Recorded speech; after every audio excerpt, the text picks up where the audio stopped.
ક્યારેક વૃદ્ધો કે વર્ષો સુધી આમના અનુભવ વર્ષો ચૂંટણી જોઈ હોય છે અને એ મતદાન કરવા માટે એટલા જ ઉત્સાહી હોય છે. આપણી સાથે સિનિયર સિટીઝન છે, એમની જાણવાનો પ્રયાસ કરીશું. કાકા, શું નામ છે તમારું? વિરચંદભાઈ પ્રજાપતિ. વિરચંદભાઈ પ્રજાપતિ, તમે વોટ આપવા માટે આવ્યા હતા? વોટ માટે આવ્યા છે. હા, કેવો છે ઉત્સાહ તમને? ઉત્સાહ કેવો હોય?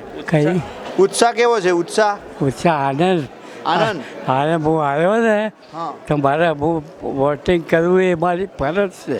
તમારી ફરજ છે. હા, હું બેઠો હોય તો ભરી ગયા કરે ખબર થાય, પણ બેઠા હોય તો વોટિંગ તો કરવું જરૂરી છે. વોટિંગ કરવું જરૂરી છે. હા, કારણ કે એક વોટની કિંમત કુલ જોને એમ? જે માણસ હોય એ જોને હા છે ને. હા. માતાજી જેને વોટ આપે સુખી થાય અને એને સદબુદ્ધિ આપે. માતાજી અમને સારું કરીએ.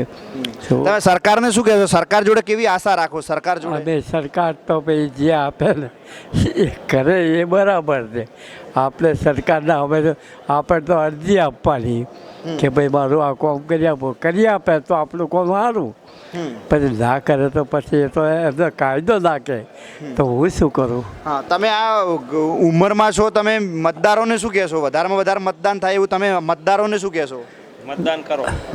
મતદારોને તમે શું કહેશો? મતદારોને કેવું કે બને તો તમારી ગમે તેવી ઉંમર હોય તો તમે એક વોટ આપવા માટે તો આવી શકો તો જરૂર એક વોટ આપવો જરૂરી છે. મારી વિનંતી છે બધા ભાઈઓને કે આપ બેઠા છો તો એક વોટ તો આપવો જરૂરી છે. એક વોટ તો આપવો જ જરૂરી છે. જરૂરી.